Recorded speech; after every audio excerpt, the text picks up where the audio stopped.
Good evening, students. Today I am starting Social and Political Life, class 6, chapter 4, Key Elements of a Democratic Government. I'm taking lesson in both in Hindi and English so that understandable by the workmaking student. Chapter 4, Key Element of the Democratic Government. Last chapter, we have studied government सरकारें सरकार के बारे में हमने जाना सरकार क्या होती है, सरकार के स्तर level of the government and सरकार और कानून लॉ एंड गवर्नमेंट। आज हम लोग देखेंगे की element of a democratic government. तो मैं साथ में यहाँ पर हम लोग लोकतांत्रिक सरकार के कामों को प्रभावित करने वाली कुछ मुख्य बातों के बारे में पढ़ेंगे। इनमें लोगों को की भागीदारी, समस्याओं का समाधान, समानता एवं न्याय के विचार शामिल हैं। ये सभी लोकतांत्रिक व्यवस्था को सफल बनाते हैं। अगर लोकतांत्रिक व्यवस्था ना हो तो क्या होता हो, सोच सकते हैं। आइए हम जानते हैं कि दक्षिण अफ्रीका में रहने वाली माया की कहानी है। तो देखे होंगे पूरा विश्व का एक मानचित्र आपको दिया गया भारत में दक्षिण अफ्रीका। तो आइए चैप्टर को हम शुरुआत करते हैं और इंटरेस्टिंग ढंग से आपका प्रेजेंटेशन दिया गया है बुक में। दक्षिण अफ्रीका एक ऐसा देश है जहाँ कई प्रजातियों के लोग रहते हैं, श्वेत, गोरे, अश्वेत, काले और जिनकी त्वचा का रंग सांवला है जैसे भारत। जोहान्सबर्ग में रहने वाली 11 वर्ष की एक दक्षिण अफ्रीकी लड़की माया नायडू एक दिन पुराने बक्सों की सफाई करने में अपनी मां की मदद कर रही थी।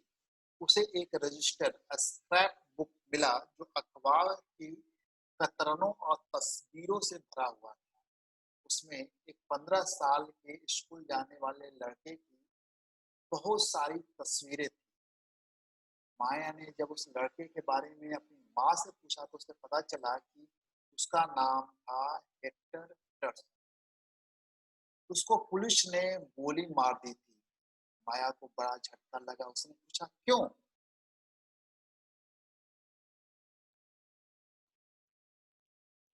माया की मां ने समझाया कि दक्षिण अफ्रीका पहले रंग भेद मतलब श्वेत, काले, तो इस रंग का जो भेद है अफ्रीका में रहने वाले रंग भेद कानून से शामिल शासित। वहां पर रंग भेद कानून था। रंग भेद का मतलब है त्वचा, चमड़ी के रंग के आधार पर भेदभाव करना।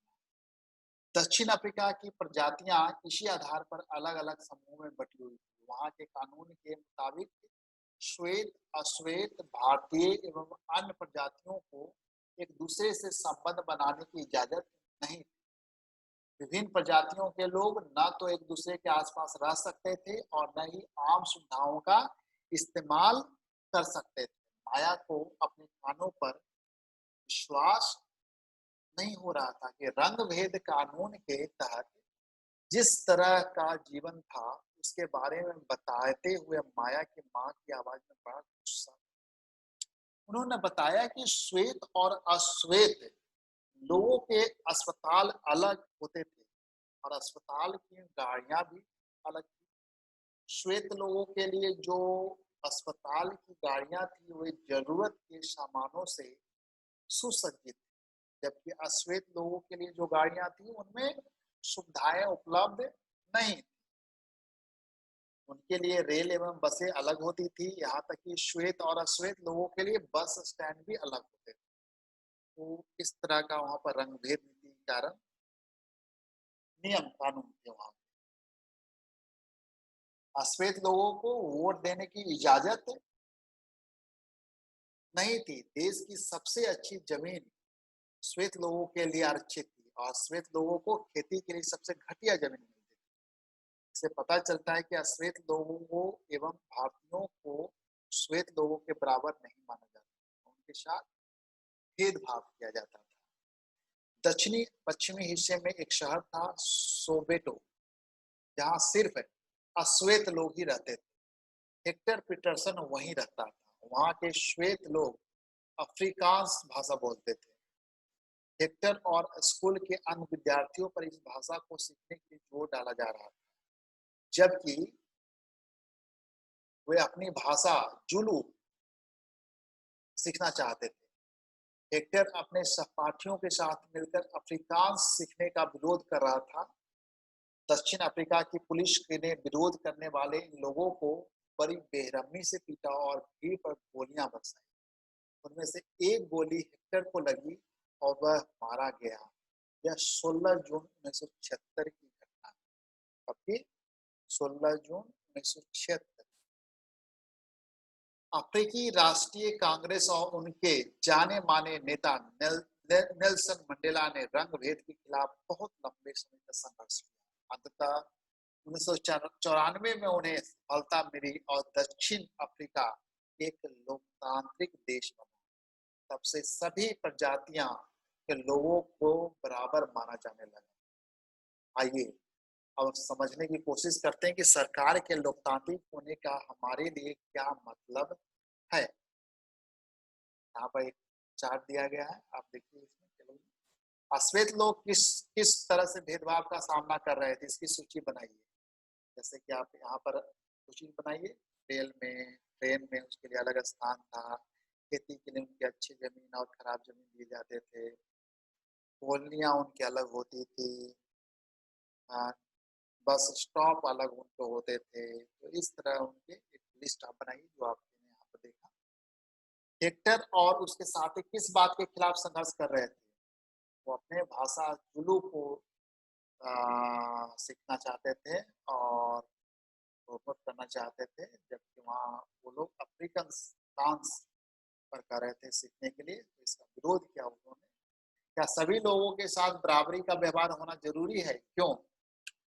आंसर आप लोग करेंगे, चैट बॉक्स में आप डालेंगे और व्हाट्सएप ग्रुप पे आप लिखेंगे।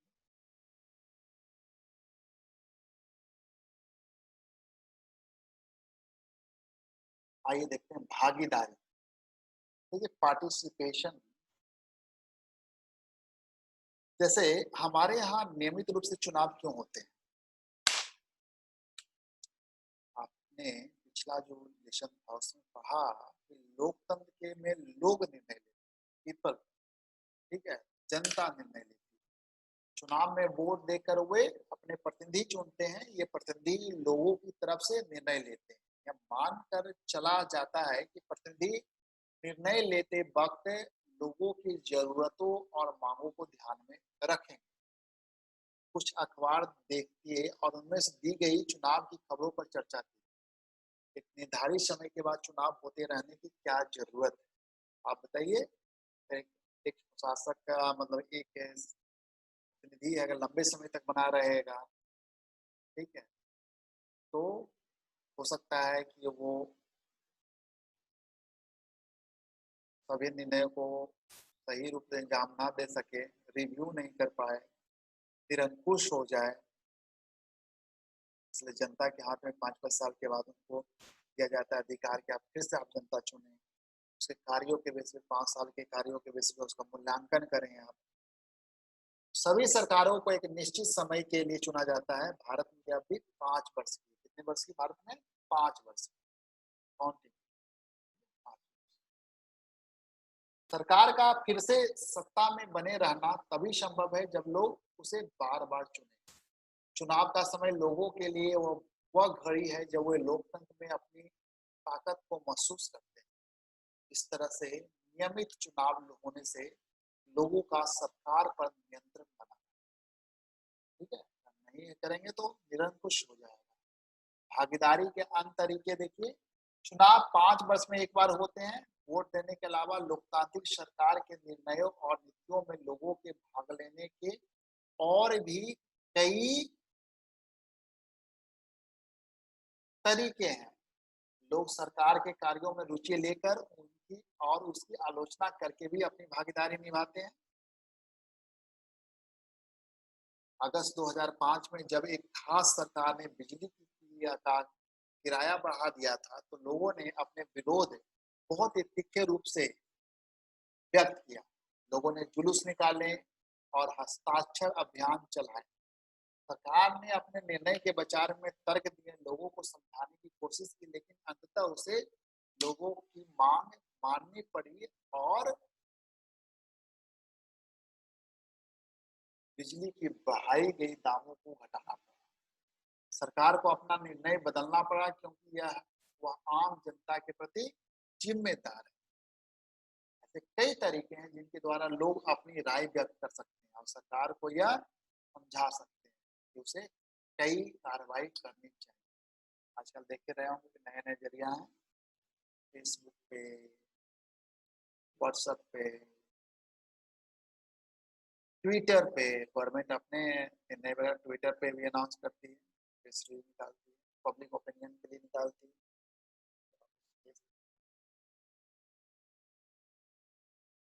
हाल में बड़ा अच्छा दिल्ली की सरकार में अन्ना हज़ारे का जो आंदोलन था, लोकपाल विधेयक है, लोकपाल पास किया गया।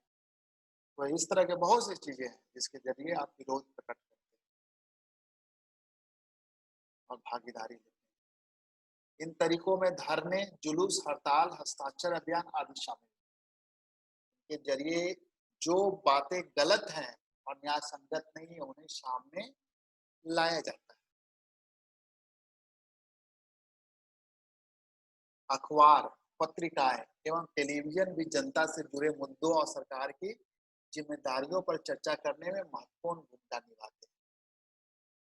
यहाँ जहाँ यह सच है कि लोकतंत्र लोगों को भागीदारी का मौका देता है, वहीं यह भी सच है कि सभी वर्ग के लोगों को यह मौका नहीं मिल पाता। लोगों के लिए भागीदारी का एक अन्य तरीका यह भी है कि वे आंदोलन करें जो सरकार और उसके काम करने के तौर तरीकों की चुनौती दे। दलितों, आदिवासियों, अल्पसंख्यकों, महिलाओं एवं अन्य लोगों की भागीदारी अक्सर इन आंदोलनों के जरिए ही हो पाती है। अगर देश के लोग सजग हैं और इस बारे में रुचि लेते हैं कि देश कैसे चलाया जाता है, तो उससे देश की सरकार का लोकतांत्रिक स्वरूप का और भी मजबूत होता है। अगली बार अगर हमें शहर, कस्बे या गांव की गली में कोई जुलूस गुजरते हुए दिखे, तो हम एक क्षण रुककर पता करेंगे जुलूस किस लिए निकाला गया है, उसमें भाग लेने वाले लोग कौन हैं और वे किस मुद्दे पर प्रदर्शन कर रहे हैं। इससे हमें यह समझने में मदद मिलेगी कि हमारी सरकार कैसे काम करती है, विवादों का समाधान कैसे होता है। आपने माया की कहानी में पढ़ा कि कैसे विवादों या समस्याओं के समाधान के लिए कई बार हिंसा का प्रयोग किया जाता है। ऐसा इसलिए होता है कि एक समूह यह मान लेता है कि दूसरे समूह को विरोध करने से रोकने के लिए बल का इस्तेमाल करना उचित। माया की कहानी को दोबारा पढ़िए। क्या आपको लगता है कि पुलिस द्वारा की गई हेक्टर की हत्या को रोका जा सकता था?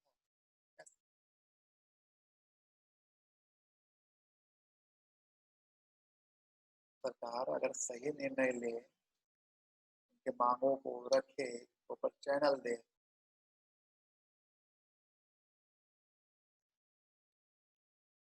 बहुत से तरीके हैं जिससे बहुत चीजों को रोका जा सकता है। विवाद तब उभरता है जब विभिन्न संस्कृतियों, धर्मों, क्षेत्रों और आर्थिक पृष्ठभूमियों के लोग एक दूसरे के साथ तालमेल नहीं बिठा पाते। विवाद कब उठता है? डिफरेंट संस्कृति हो, रिलीजन हो, रीजन हो, इकोनॉमिक बैकग्राउंड अलग अलग हो, तो तालमेल नहीं बैठ पाता। अमीर गरीब, डिफरेंट रिलीजन के लोग, डिफरेंट कल्चर के लोग, डिफरेंट रीजन, ऐसा तब भी होता है जब कुछ लोगों को लगता है कि उनके साथ भेदभाव किया जा रहा है। लोग अपने विवादों को खत्म करने के लिए हिंसात्मक तरीके भी अपनाते हैं, जिससे अन्य लोगों में भय और असुरक्षा की भावना फैलती है।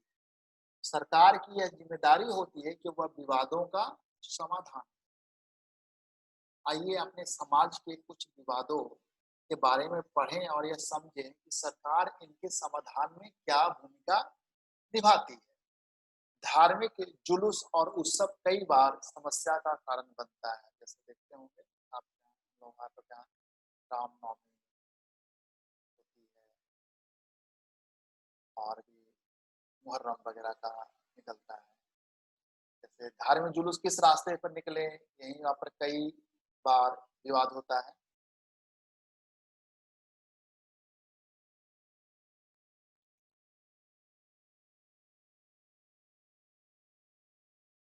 कहीं कई बार हिंसा भड़काने का खतरा रहता है। कभी-कभी जुलूस के लोग उत्तेजित हो जाते हैं और कभी लोग जुलूस पर पत्थर फेंकने या उसे रोकने की कोशिश कर सकते हैं। सरकार खासकर पुलिस ऐसे मौके पर बहुत ही महत्वपूर्ण भूमिका निभाती है। पुलिस की ज़िम्मेदारी यह सुनिश्चित करने की होती है कि आपका भी टकराव की स्थिति में आपस में टकराव की स्थिति ना पैदा हो, हिंसा ना भड़के, लोग मारपीट ना करें, जनमाल की क्षति ना हो। वह सभी पक्षों को एक जगह बिठाकर बात करवाती है ताकि विवाद का समाधान निकल सके। जो भी डिस्प्यूट है उसको रिजॉल्व किया जाए। आइए यहाँ पर देखिए, भारतीय संविधान में बुनियादी नियम और कानून दिए गए हैं। कानून का स्रोत क्या है? भारत का संविधान। ये कानून सरकार और लोगों के लिए है। सबको इसको मानना पड़ता है। विवादों पर समाधान इन्हीं कानूनों के आधार पर होता है। ठीक है।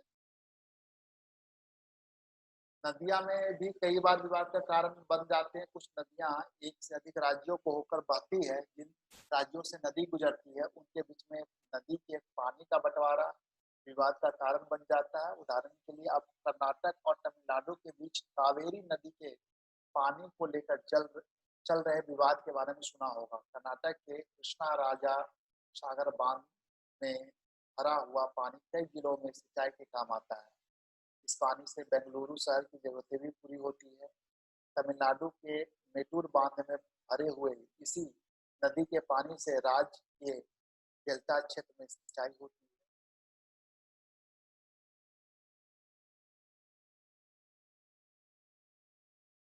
देखे होंगे पिछले 30 सालों से दो राज्यों के बीच विवाद का मुद्दा रहने के बावजूद कावेरी शांत भाव से बहती है। दोनों बांध एक ही नदी पर बने हुए हैं। कर्नाटक का कृष्णा राजा सागर बांध कावेरी नदी के ऊपरी छोर पर है और तमिलनाडु का मेटूर बांध नदी के निचले छोर पर। मेटूर बांध में पानी तभी भरा जा सकता है जब कृष्णा राजा सागर बांध से पानी छोड़ा जाए। दोनों राज्यों को अपने लोगों की जरूरतों के लिए भरपूर पानी चाहिए, जो कि नहीं मिल पाता। इससे विवाद उत्पन्न होता है। तब राष्ट्रीय सरकार को कदम उठाना पड़ता है। लेकिन दो स्टेट के बीच में अगर डिस्प्यूट होता है, विवाद होता है, तो नेशनल लेवल पे उसका सॉल्यूशन दिया सॉल्व किया जाता है। राष्ट्रीय लेवल पे उसका सॉल्यूशन दिया जाता है ताकि दोनों राज्यों के लिए पानी का सही बंटवारा हो पाए।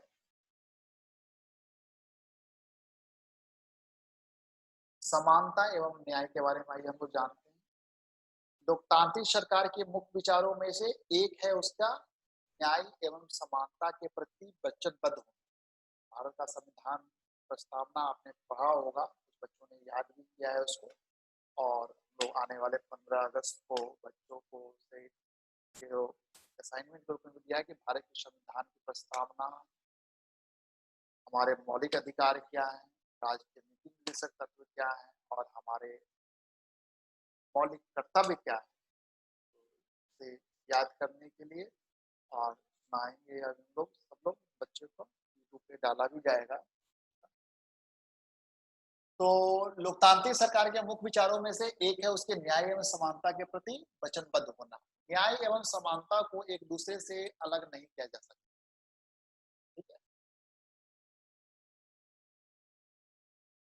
माया की कहानी में सरकार ने क्या इस विचार का समर्थन किया था कि सभी लोग बराबर हैं? नहीं। डॉक्टर अंबेडकर की कहानी में क्या अस्पृश्यता के व्यवहार, अनटचेबिलिटी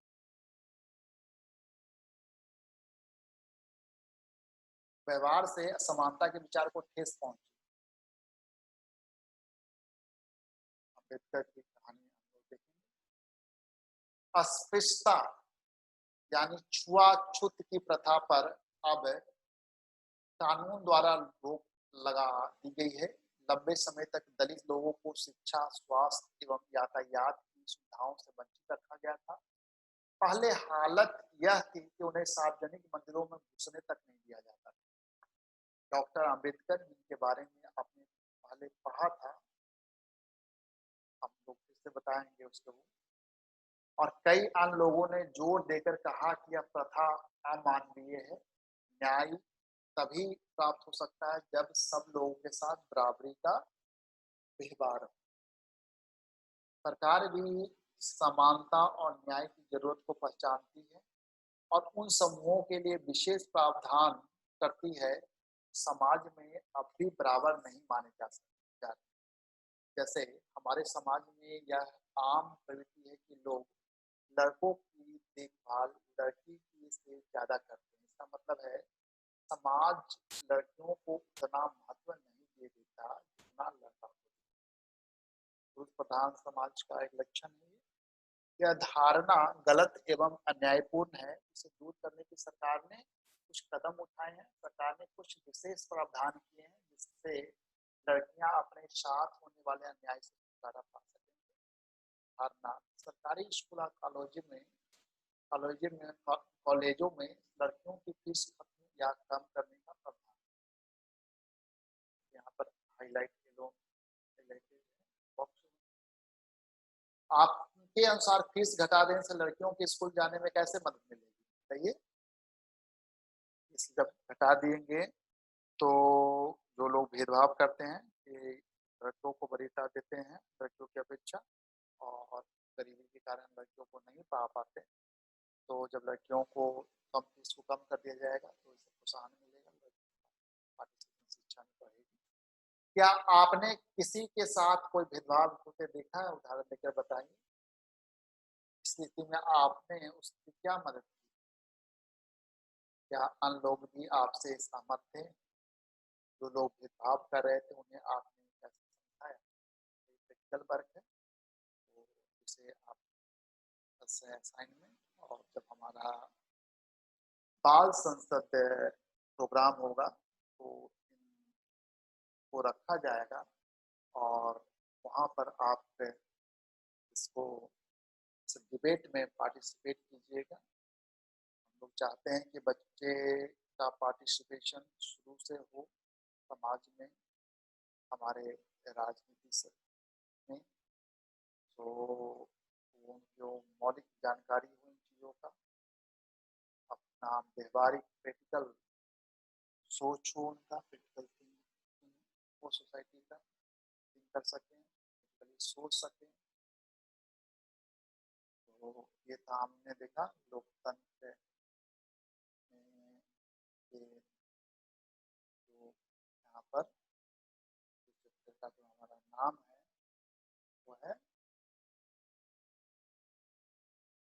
लोकतांत्रिक सरकार के मुख्य तत्व। मुख्य तत्व क्या क्या है यहाँ पे तो हम लोगों ने देखा। इसमें हम लोगों ने एक कहानी माया की कहानी के आधार पर देखा। क्या है लोकतंत्र का मुख्य तत्व? भागीदारी, पार्टिसिपेशन आपका होता है। भागीदारी के तरीकों के बारे में देखा, ऐसे और भी तरीके हैं। उसके बाद हम लोगों ने देखा प्रमुख तत्व, सारे तत्व हम लोगों ने देखे। विवादों का समाधान कैसे होता है यहाँ पे,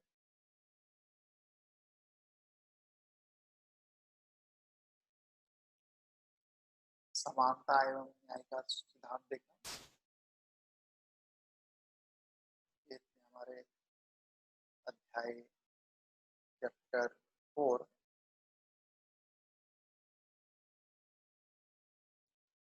अब इसका प्रश्नों का आप अभ्यास करेंगे। आज दक्षिण अफ्रीका में माया का जीवन कैसे होगा? तो वहाँ पर भेदभाव की हट गई होगी, सब लोगों के साथ समान बर्ताव किया जाता है।